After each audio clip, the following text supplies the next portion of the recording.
અને તમામનો વિકાસ થાય। પરમ પૂજ્ય સ્વામીજી શાલ ઓઢાડીને આ માન્ય શ્રી વલ્લભભાઈને પણ અભિવાદન કરશે।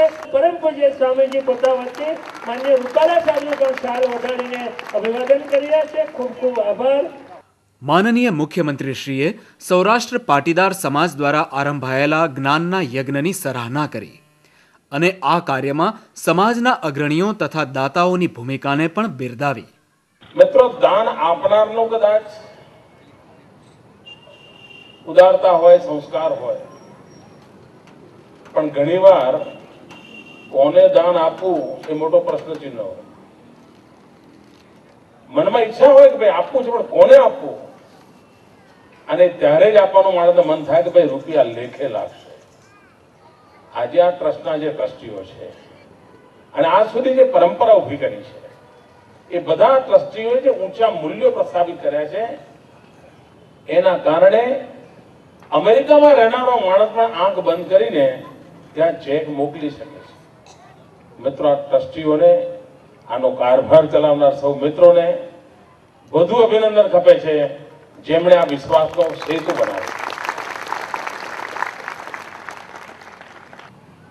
તમે માનો રાજનેતા હો, 5 વર્ષ રાજનેતા થઈ ક્યાંક બેઠા, તમે બહુ તો કેટલાનું ભલું કહી શકો, 100, 200, 500 લોકો, પણ ભાઈઓ, તમે જે રૂપિયો શિક્ષણમાં નાખ્યો છે ને, તમે પેઢીઓનું ભલું કરી શકો, પેઢીઓનું।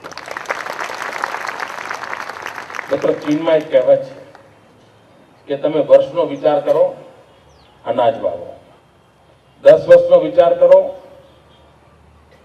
ફળના ઝાડ વાવો, પણ જો પેઢીઓનો વિચાર કરવો હોય તો મનુષ્ય વાવો। ભાઈઓ બહેનો, તમે મનુષ્ય વાવવાનું કામ કરો। આ કન્યા છાત્રાલય મનુષ્યની વાવણીનું કામ છે, અને એમાંથી પેઢીઓ ઊભી થવાની છે, પેઢીઓ સંસ્કારિત થવાની છે, પેઢીઓ સામર્થ્યવાન થવાની છે।